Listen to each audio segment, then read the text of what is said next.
Bueno, el capítulo 10 lo que hace es expandir un poquito el estudio de las superficies en el mismo sentido en el que fuimos agregándole cosas de estudio a las curvas, las vamos agregando ahora a las superficies. El mismo concepto que nosotros teníamos antes de difeomorfismo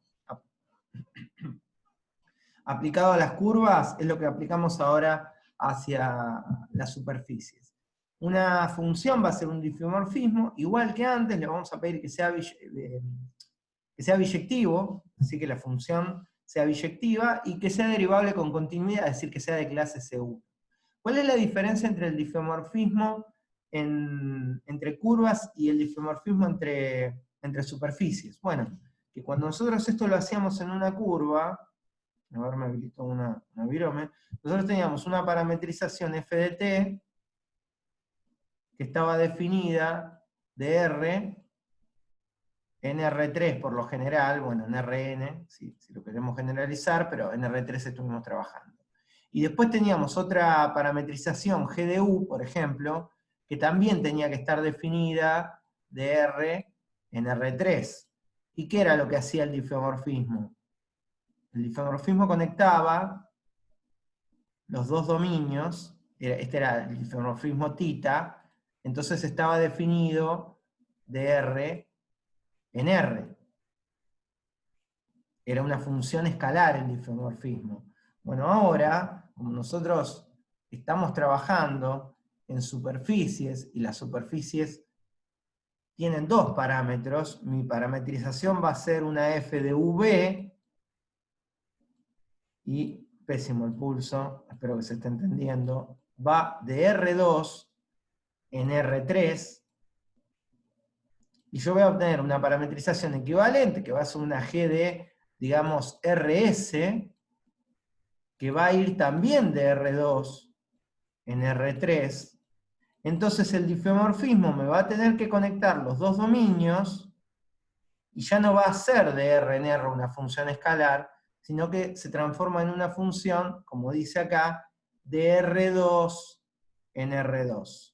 Es decir, el difeomorfismo tiene, por ejemplo, a U y a B como dominio, y a R y a S como imagen. Es una función de dominio vectorial e imagen vectorial. Antes, en las curvas, el difeomorfismo era una función cómoda y fácil de trabajar porque era una función escalar, una función de análisis 1.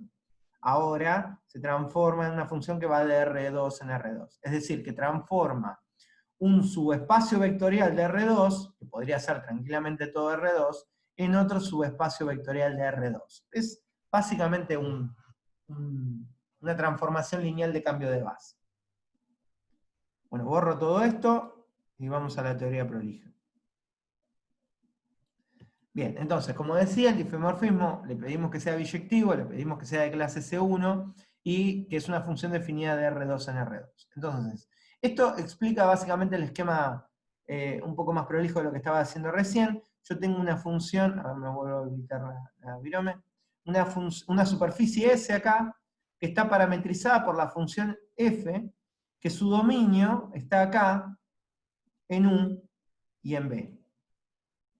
Ahora, lo que tenemos es un difeomorfismo, que lo voy a poner en celeste, que es este θ, que transforma a R2 de los ejes RS a un punto de R0, S0, le hace corresponder al punto U sub 0, B sub 0, y lo toma acá la función f, al punto U sub 0, B sub 0, y le asigna un punto sobre la parametrización.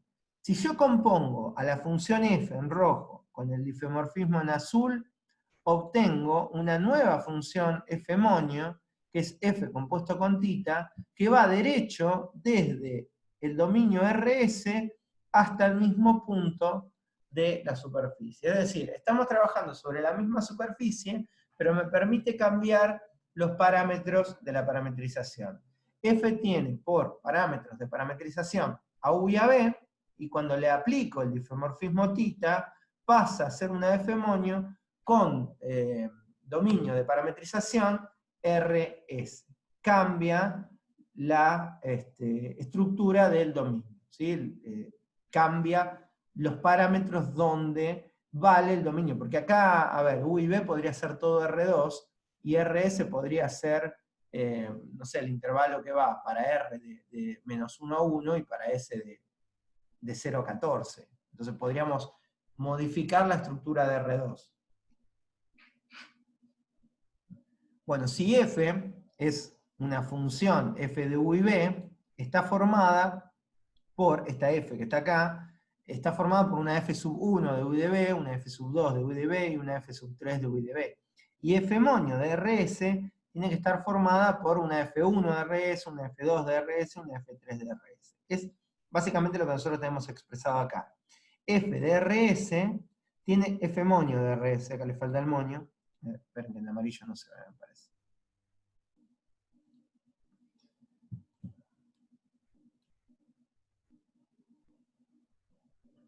Acá.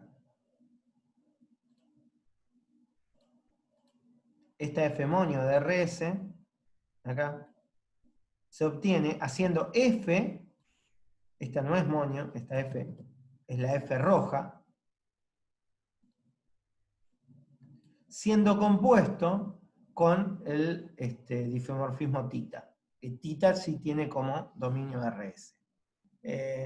Bueno, no sé si estoy siendo claro con esto. Voy a hacer una cosa, voy a mostrar un ejemplo de esto. Vamos a... Esperen que borro porque si no...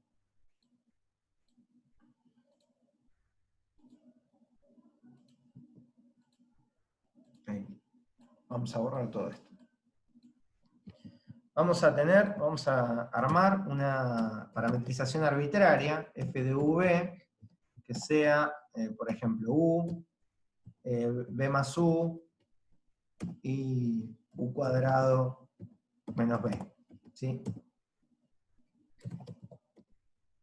Ahí, vamos logrando un cachito. Ahí está.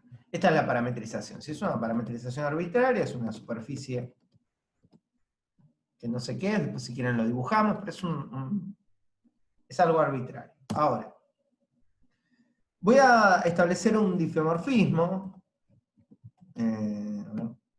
Ahí está en las θ, pero bueno, no importa. θ va a tener que tener en su dominio a R y a S.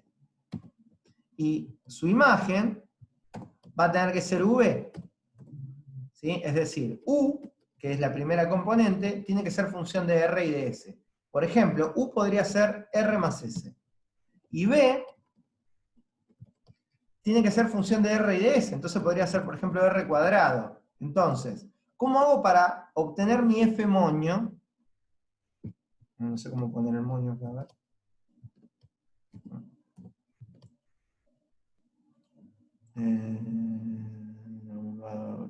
Vamos a hacer una cosa, en vez de ponerle F moño, le voy a poner G.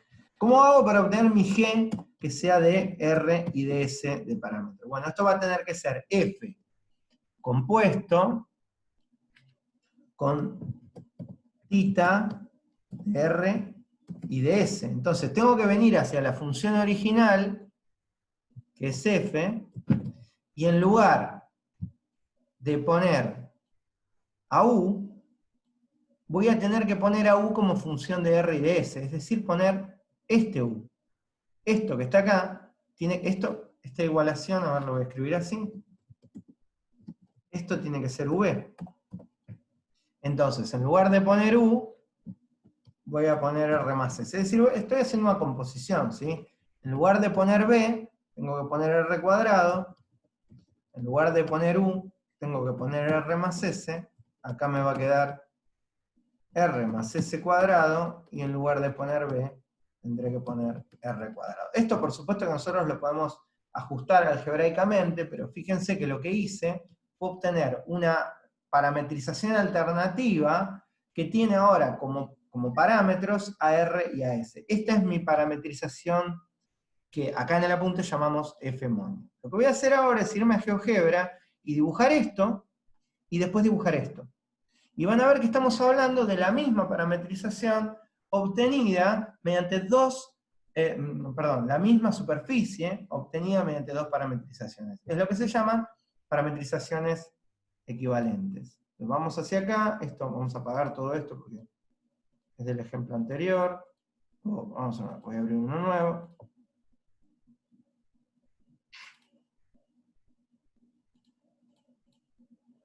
3.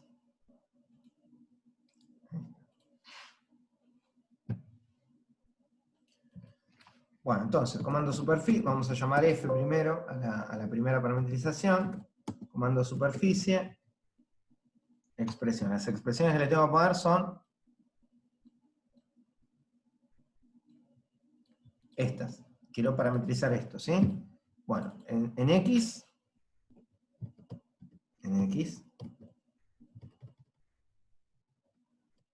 U, en B me queda B más U, y en Z me queda U cuadrado menos B. El primer parámetro es U, hagámoslo ir, no sé, de menos 10 a 10, porque no ajusté el dominio en ningún momento, y a B también hagámoslo ir de menos 10 a 10. Entonces, ahí tenemos la superficie que determina la primera parametrización, ¿sí? Esta sería la superficie determinada por F. Ahora apago a F y dibujo a G. G es la superficie mediante R y S. Esto es R más S como primera componente, R cuadrado más R más S como segunda componente y R más S al cuadrado menos R cuadrado como siguiente componente. El primer parámetro es R, no tiene por qué necesariamente tener el mismo dominio, pero bueno, hagámoslo valer igual. Estoy tratando de explicar es otra cosa. Y el segundo es S, que, bueno, ahí me quedó un poco más ajustada por el cambio de dominio. Vamos a hacerlo valer un poquito más grande, a ver si ahí se ajusta, porque hay una relación entre el difeomorfismo. Bueno, me quedó parte del dibujo. Bueno, esta parte del dibujo, porque digamos tengo que ajustar mejor el dominio, pero ¿ven que está superpuesta? ¿Ven que se superponen? ¿Ven que están parametrizando lo mismo? Son dos parametrizaciones de la misma superficie. Son exactamente la misma superficie, obtenidas mediante una composición del difeomorfismo. Bueno, quedan a ver,